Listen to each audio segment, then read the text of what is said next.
Hey, I'm Skip Bedell, and welcome to the Palisade tile installation video.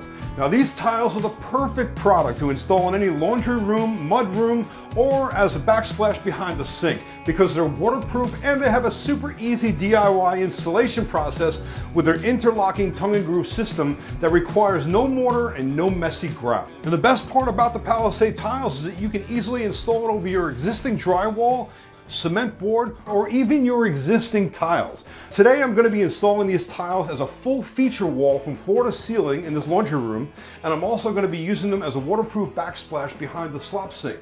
Now the installation process could not be easier. It's a one-day project and I'm going to show you how to do it in just a minute.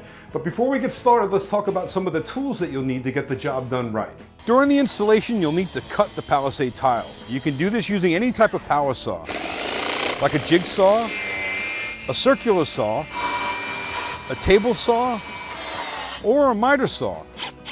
And to cut around plumbing fixtures, you'll also need a drill with a bit and or a hole saw. But be sure if you're going to use any of these power tools to always wear proper eye protection. Now if you don't have the power tools, you can always use a sharp utility knife to score and snap the tile. You'll also be applying adhesive and sealant, so you'll need a caulk gun. There are several types of adhesives available on the market. You can visit Palisade Tile's website for more information on how to choose adhesives and sealants for your project. You'll need a square, chalk line, tape measure, pencil, and a level. Before starting your layout, you'll want to determine whether or not you want to use one of Palisade's trims. Now they make a J trim like we're using here today in our design, an inside corner trim, and also an L trim that caps off the edge of your tile. Now you want to make sure if you are going to be using these trims, you want to glue them up well in advance and let the glue dry for 24 hours before starting your installation. Make sure that all of your surfaces are dry and clean and dust free so we get good adhesion from the tiles to the wall. The beauty of the interlocking system on all four sides is that it allows us to install the tile vertically, or we can turn it and install it horizontally, either in a stacked or brick subway pattern. It's very important that this first course of tile that we install is level along the top line. So we might have to make some adjustments to the bottom of this tile if the floor is not level, or in this case we have to make a notch cut around a couple of things and also a cut around an electrical socket. Before you get started with the installation of your first course, you want to make sure to trim off the bottom flange of all of the first course tiles so the tiles sit down flush to the surface. Because I have a notch cut here around this heating element, the first thing I'm going to do is place my first tile on the lowest point of the installation and make sure that it's level. And as you can see, we have a perfectly level surface that we're starting with. So I'm going to go ahead and mark the top of that line, and that is a level line that we're going to want to follow across the whole wall. This first course is going to want to be on that line at the top. Regardless of what we do here at the bottom, we can cut this whole thing out. But the top of our first course wants to be here, all the way across the wall. Now I can go ahead and figure out where my cuts are that I need to notch out of this first course of tile. We can also either snap a chalk line or take our level and mark a level line all the way across the wall. And that's critical because now our first course is going to be level, and that means every tile up the wall will remain level on that line. Now I can take these tiles outside, trim the first course of tile, come back in and dry fit it. Now that I've dry fit my first course, and as you can see we have the bottom of the first row of tiles trimmed off and it meets on my level line perfectly, we'll talk about the layout. Now again, as I mentioned earlier, you can orient these tiles vertically or horizontally, and obviously I'm doing these horizontally, and I'm going to do a brick or subway design, meaning that I'm going to stagger the joints like a brick. So the first tile in this course is going to be a half a tile, and then the next course going up will start out with a full tile, and you can see we're alternating those joints here just like a brick wall would be, and then we'll alternate that pattern every row up the wall.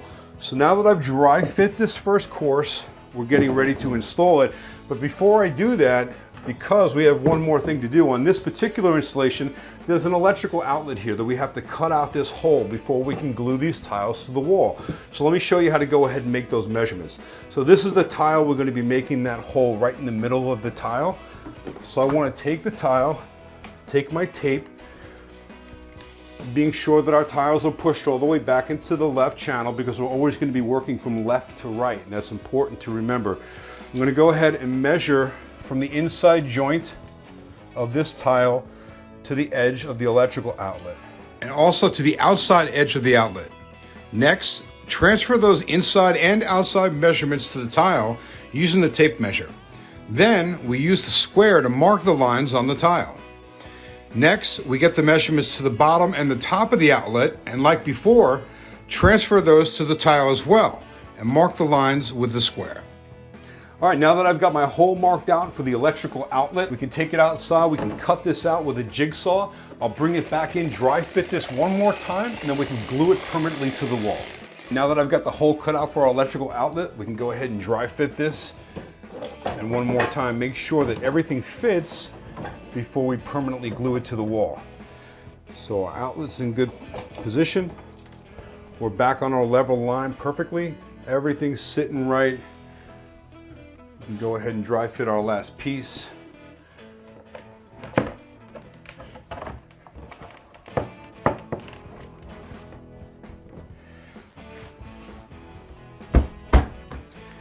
And we are looking perfect. Okay, so now we're ready to glue this whole first course to the wall, and then we can work our way right up the wall, repeating this process all the way up. So now we're ready to apply adhesive to the tile. We want to make sure we wipe down the tile first and make sure all the dust from the saw is off of it and it's clean and ready to glue. Now I'll take the adhesive, I'm going to make a 1/4 inch bead all the way around the perimeter of the tile and then fill in the middle. So going about a 1/2 inch back from the outside, put a nice heavy bead all the way around the tile, and then fill in the middle with an M pattern. Got the glue applied to the first tile, and we're going to go ahead and put it in. So it's important that we work this all the way down, flush to the bottom, and then we work it all the way in to the channel. Now we have a J channel trim already installed here. We're going to push it all the way into the trim, make sure we're down level to the surface, working it into the channel, maintaining the level line, apply full pressure to the tile, and that's our first tile glued to the wall. If we were installing this in a wet location, that we would now at this point put silicone sealant on this joint before we connect our next tile to it. But because this is a dry wall, we're not near any dampness, we can go ahead and install our next tile and butt this interlocking joint right together. Apply pressure all the way across the tile, and we'll move on to the next.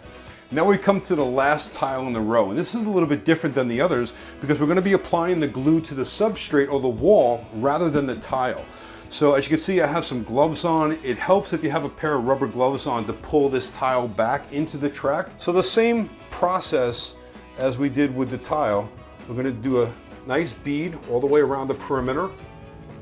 And this is going to be a lot less messier than if we would have put the glue on the tile and then try to slide it onto the wall. So now the process with this last tile in the row is a little bit different. We want to take the edge of our tile and put it all the way into the track.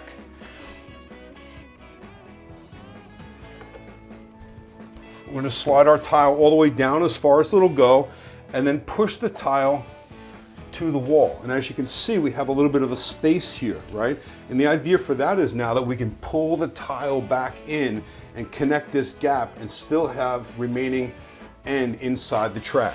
And that's where the rubber gloves come into place because it gives you a little more traction.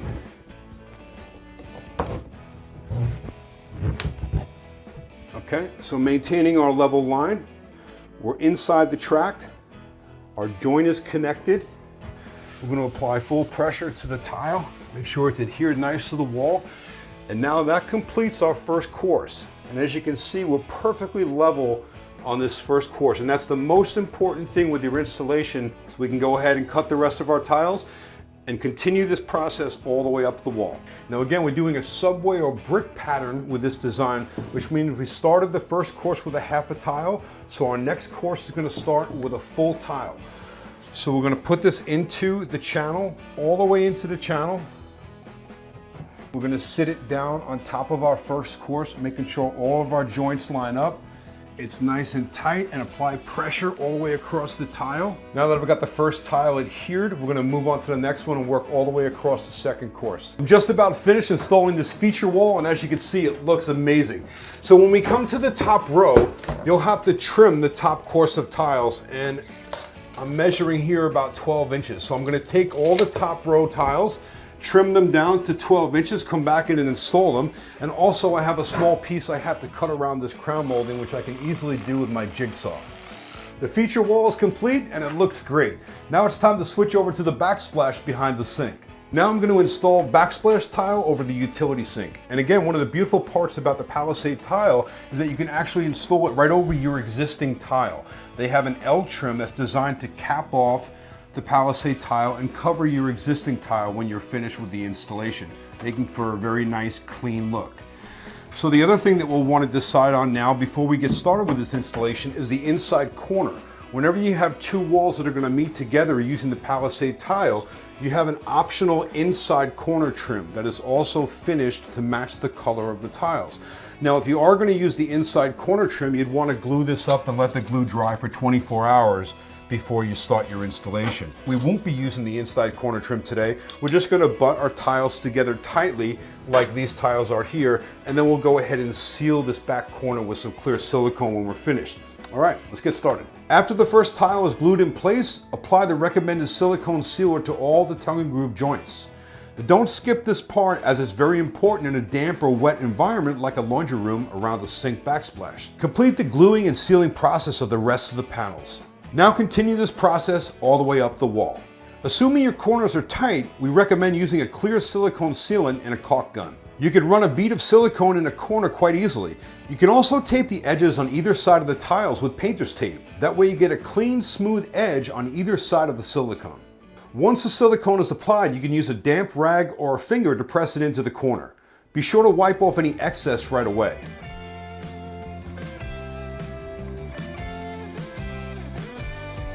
And there you have it, a full laundry room transformation with a beautiful new feature wall and a full sink backsplash using Palisade tiles.